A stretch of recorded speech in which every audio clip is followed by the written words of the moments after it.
تبارك الذي بيده الملك وهو على كل شيء قدير الذي خلق الموت والحياة ليبلوكم أيكم أحسن عملا وهو العزيز الغفور الذي خلق 7 سماوات طباقا ما ترى في خلق الرحمن من تفاوت فارجع البصر هل ترى من فطور ثم ارجع البصر كرتين ينقلب إليك البصر خاسئا وهو حسير ولقد زينا السماء الدنيا بمصابيح وجعلناها رجوما للشياطين وأعتدنا لهم عذاب السعير وللذين كفروا بربهم عذاب جهنم وبئس المصير إذا ألقوا فيها سمعوا لها شهيقا وهي تفور تكاد تميز من الغيظ كلما ألقي فيها فوج سألهم خزنتها ألم يأتكم نذير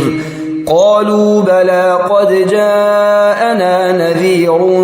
فكذبنا وقلنا ما نزل الله من شيء إن أنتم إلا في ضلال كبير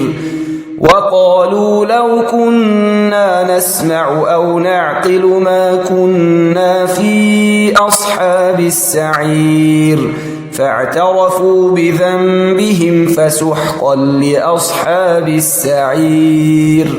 إن الذين يخشون ربهم بالغيب لهم مغفرة وأجر كبير وأسروا قولكم أو اجهروا به إنه عليم بذات الصدور ألا يعلم من خلق وهو اللطيف الخبير هو الذي جعل لكم الأرض ذلولا فامشوا في مناكبها وكلوا من رزقه وإليه النشور آمنتم من في السماء أن يخسف بكم الأرض فإذا هي تمور أم أمنتم من في السماء أن يرسل عليكم حاصبا فستعلمون كيف نذير ولقد كذب الذين من قبلهم فكيف كان نكير أولم يروا إلى الطير فوقهم صافات ويقبضن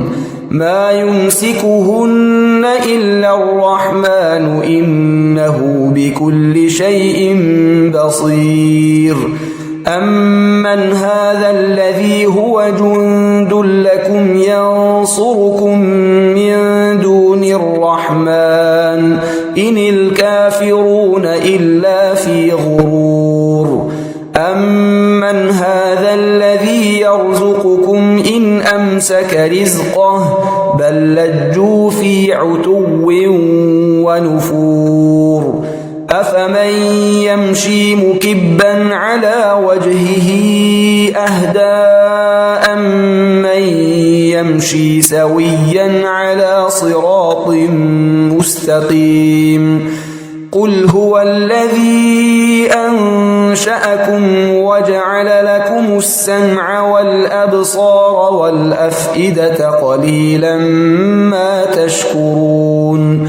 قل هو الذي ذرأكم في الأرض وإليه تحشرون ويقولون متى هذا الوعد إن كنتم صادقين قل إنما العلم عند الله وإنما أنا نذير مبين فلما رأوه زلفة سيئت وجوه الذين الذين كفروا وقيل هذا الذي كنتم به تدعون